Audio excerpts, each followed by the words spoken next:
Hey everybody, welcome back to Off the Wall. I'm Mike. And I'm Sol. We're back for another episode of She-Hulk. Yeah. Wait, you know what? While we're here, I'll for what little you can see of it, I'll make the light green. You can't really see it at all right now because it's daylight and I haven't got my new curtains in yet, but there. Wait, I might be. There we go. Now we're green. Cool. Cool. I honestly don't feel like this episode deserves this much attention that I'm giving it with my light in my room right now. No. So you want to go first? It was an episode. Let's I love the complete and utter stereotype of a white drunk woman from South Florida. That was great. I'm Madison with two N's and a Y, but not where you think. Well, the Y can only be in two places, Madison. So which one is it? Madison, it was just like a constant level of drunk white girl, which you do see. Like, they exist. But they exist from like 8 p.m. to like 4 a.m. It's not like an all day kind of thing. So that was great for the stereotype of women. Yeah, nice going, She-Hulk. I don't know what this show's trying to be anymore. It's just trying to be stereotypes because also even the best guy is trash. And men can be and often are trash. Yeah, we're not great. But it's not all men are trash and not all men are going to be trash like this. And just like the fact of just the unrealness of everything that's happening in this episode and in this show, especially like with dating platforms, like no way would she have, as Jennifer Walters, have zero matches. Like that does not happen. Men will match with anything. Yeah. All my guy friends, when I've seen them use dating apps, it's literally right. Also, she's gorgeous. Like, yeah. And one of my guy friends was like, not even looking at the girls, going, "I'm a hoe." Like. Which, by the way, guys, if you do that, that's actually a good way to get yourself flagged as a spam account. So stop doing that. Okay. Yeah, where like girls, they're typically left. Ooh, he's cute. Right, left. Ooh, he's cute. Let me search some more. Oh, there's this thing about him that I don't like. Left.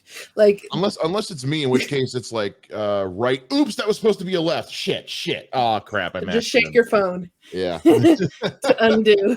Dating's going great in my 30s, guys. I will say, when she says that in the episode, she's like, dating in your 30s sucks. I was like, that is the most relatable thing you have said, because dating in your 30s is the absolute worst. I mean, I wouldn't know. I'm still in my 20s, but Good I can for imagine. You. Wait, no, I have the thing. You know what? It's too hard. It's too long. The moment's over. Oh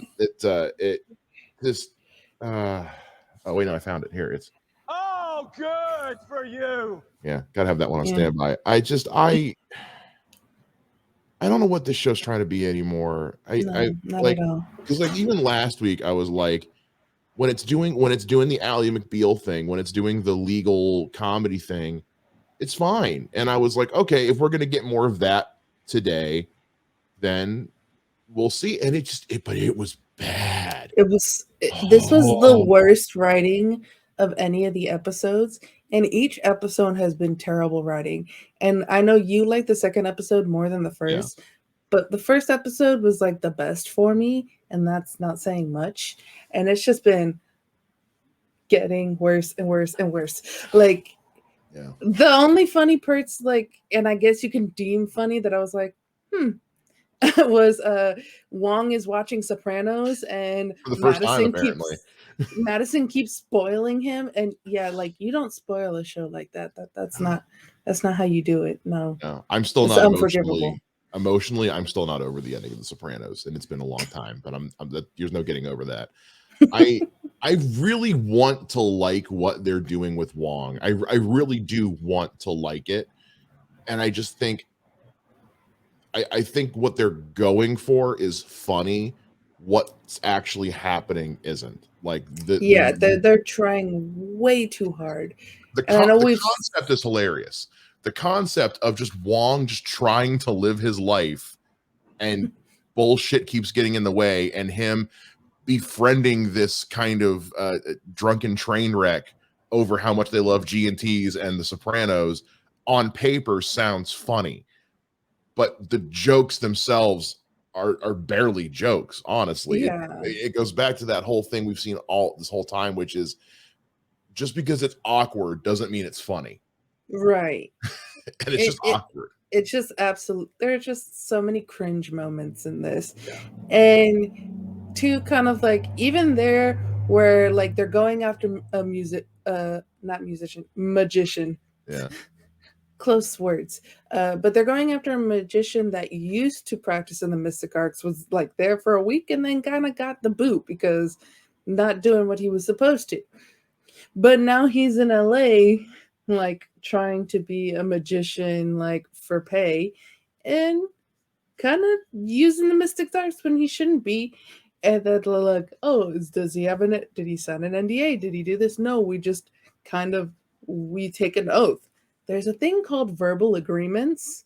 Yeah. That you can use in law. Like it's a little bit harder to prove, but verbal agreements do exist in law. And like I was very surprised that they didn't use that at all, like that argument. I know it varies from state to state. I will say that. So I don't know what the laws are like there in California. But even just the concept of Wong seeking legal assistance to shut down this rogue magic user in LA makes no sense. Yeah, he could literally put him in the mirror dimension, just like he could handle it on his own. Take his sling ring away. Like right. You're telling me there is nothing else you can do. Nothing at all. Because at the end of Doctor Strange, I watched Baron Mordo take Pangborn's Benjamin Bratt's powers away from him. Yeah. So we can do that. That's a thing we can do. Why would you decide to sue him?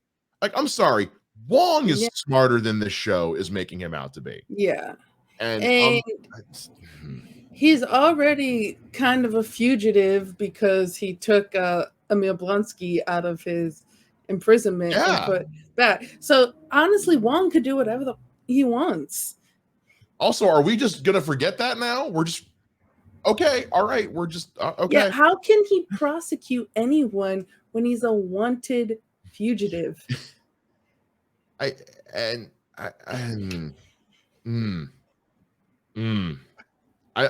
running out of words. I really am. Other than just to say, we come on here every week and it's the same song and dance. The writing on this show is terrible.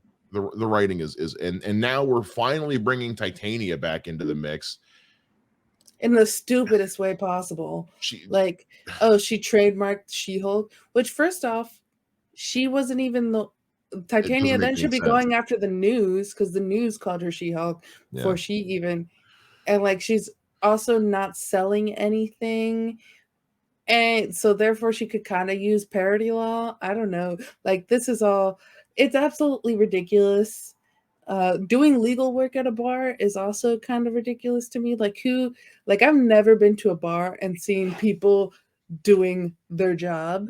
That's not as uncommon as you think. Sometimes you want to just go somewhere out but you go to like a coffee shop. Yeah. You don't go to a bar. Well, it also seems to be a lawyer bar because in the second episode when we saw the name of it, it was named like it was called like the legal bar. So it was some kind of lawyer bar association joke, which is is what it is. If there's any lawyers watching, do you have bars that you go to like every day? Yeah, like please. Any lawyers out there want to come on the show? Like, please look, because like to me that just seems unbelievable. Like that there's a bar dedicated just for lawyers that they're gonna go to every single night and they're gonna do their work at the bar. Like I would understand like if there's a bar close by the office and you want a case, or like it's a Thursday night and you want to go get a drink, or a Friday night and you want to go get a drink after work, that I understand. The going to a bar every single night, doing your work at the bar, doesn't make sense to me. There's a guy on YouTube who goes by the name The Legal Eagle, and he's a lawyer, and he loves breaking down legal things that take place in movies and TV. I mean, he did the Amber Heard, Johnny Depp thing. He did My Cousin Vinny with Sunny Philadelphia. It's great. I really want him to do this show. I want him to, like, when the so show's good. over, to go back and, like, I just like the way that New Rock Stars breaks down all the nerdy Easter eggs and stuff. I want this guy to do that with the lawyer stuff in this show. Because at this point we're even out of the purview of what little time I spent in law school, in pre-law. So I just the post-credit scene was so stupid. And that's the meta humor in this show, to the point where they even acknowledge, like, yeah, what a bad place to end an episode, right? Hope the tag's really good, and it's not. It's probably the funniest moment in the episode, but it's not. I wouldn't even give it that. But to shout out to the Legal Geeks, it's a bunch of lawyers who are geeks. That podcast, they go into, like, literally the minutia of what is legally possible and not legally possible to do in our geeky shows. So I would check them out too. Yeah. What I would not recommend you check out. And this has me genuinely worried about what's the way they're handling Wong, and the things that the director has come out, the showrunner has come out and said about how they're going to handle Daredevil, has me really worried. Yeah. Like, I didn't want to be the guy when they were like, oh, you're going to see this lighter side. And I'm like, I'm fine with that as long as it's good and well written. But if they're going to handle Daredevil the same, and Matt Murdock the way they've handled Wong, I'm not here for it. No, not at all. And now we are now past, because a lot of, like, the bigger channels and stuff were able to see the first 4 episodes before anybody else. So we know that at some point in the next 5 episodes, we're going to see Matt Murdock. Yeah. I don't know when. Probably soon, because now that she's being sued by Titania, maybe she hires Matt Murdock to be her lawyer. I don't know. She's in Los Angeles and he's in New York in Hell's Kitchen. I don't know how it's going to work, but I mean, he comes to LA a few times in the comics, but that would be kind of weird to go to LA for, especially with, like, jurisdiction kind of stuff. Well, it could be she well, no, because everyone's minds. I was going to say maybe she heard about how he got Peter Parker off of the crap from No Way Home, but everyone's minds got wiped. Spoilers. So I don't know. It's kind of, at first, this show just seemed like something that was badly written and just didn't have good plot lines. But this was the first time that I'm like, this is actually being super harmful to stereotypes of both men and women. Kind of in the sense of it's being that thing that, like, and I freaking hate the word woke. I hate it so much because, like, the people who use it in the worst way possible. Yeah. But, like, this show is pretty much saying women are great. Look at what they have to deal with. Men are awful and gross and disgusting and just, like, none of them are good. Even the good ones are bad. And, oh, look at this, like, drunk woman. Like, that's just being this stereotype, like, just getting, like, basically drunk 24/7 and acting annoying. I'm like, most women are not like that. Most men are not like this. This is kind of like perpetuating kind of a stereotype that people who use the word woke, like, in, like, the, oh my god, this show's so woke because there's a woman in it, like, it's proving those people right, and it fucking, like, infuriates me. Well, it's like we said last week about last week's episode. It's like all you're doing is proving those people right. Yeah. At this point, you're poking the bear and doing all the things you know they're going to accuse you. You're just proving them right. Yeah, and it's a bad show to boot on top of it. Yeah. I don't know. Well, also, I just thought of this. No judge in America would have let that girl testify. No. None. No, that's not. I know enough to know that you don't just call surprise witnesses. You have to, like, there's anyway. Legal. Get on it, buddy. I'm holding out for Daredevil, and then once he shows up, if it wasn't for this channel, I would jump ship on this show so hard. honestly. Like, if we weren't here to review this thing for you guys every week, but also I'm starting to feel just disingenuous because every week we kind of say the same thing. The writing sucks. It's not funny. They tried too hard. They tried too hard. These like our next 5 reviews are all gonna be like a minute each. Hey, same shit, different week. See you next time. It's right. Can you imagine if we did that? I don't know. I was wondering, like, there was just like moments in there, like, just of people just being really dumb, like with the portal thing. Like, he just left that portal open with like the creature. Like, it's like, close the fucking portal, man. Like, before things get out of hand. It's like the convenience of, for a plot device, you have to have people being so freaking dumb. Like, the only way to get the plot forward is for people to be dumb, and that's just awful writing. Like, in Doctor Strange and the Multiverse of Madness, we watched Wong solo against giant monsters and the Scarlet Witch and these interdimensional the monsters and just crush it. And in Avengers Endgame, we watched him, portal all millions, thousand, and then suddenly he's having a hard time with some guy who spent 3 days at Comertage and has a sling ring. I don't know. We need to be done. This also, we were proven that, like, Jen did get it on, but she got it on as She-Hulk. She got it on as She-Hulk, not as Jen. Death! By Snoo! Yeah! I just, and then, like, how offended he was when he woke up and saw her as Jen. Oh, that was unexpected. Really? Like, I'm not a man, but no man would do that. No. Oh God, no. And I'm not just saying this as a desperate guy in his 30s, but hell no. I don't know. I can't with this show. I really can't. I was just like, she's so cute as Jen too. Like, there's no, like, even if she wasn't cute, like, no way that she would have zero freaking. Everything in the show, like, makes no sense. Is unbelievable. All I can say is cheers to Tatiana. Tatiana Maslany. Thank you. Maslany. Thank you for not having any social media. Like, smartest decision you ever made, because I cannot even imagine, just from the crap I've seen on my own in the last few weeks, I can't imagine the kind of crap she'd be getting right now. And again, none of this is her fault. We say it every week. None of this is the fault of the actors. The writing is terrible.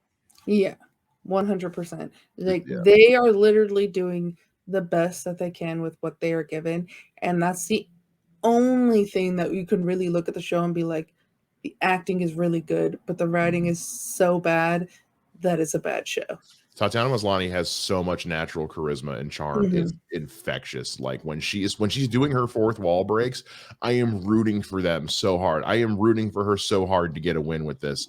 And I just, man, I feel bad for her and everyone in this show. It's like, they're all going to catch so much crap for, like, anytime She-Hulk is ever mentioned after this show, or is suggested that she's going to show up in, like, the Kang Dynasty or Secret Wars or whatever, people are immediately going to write it off.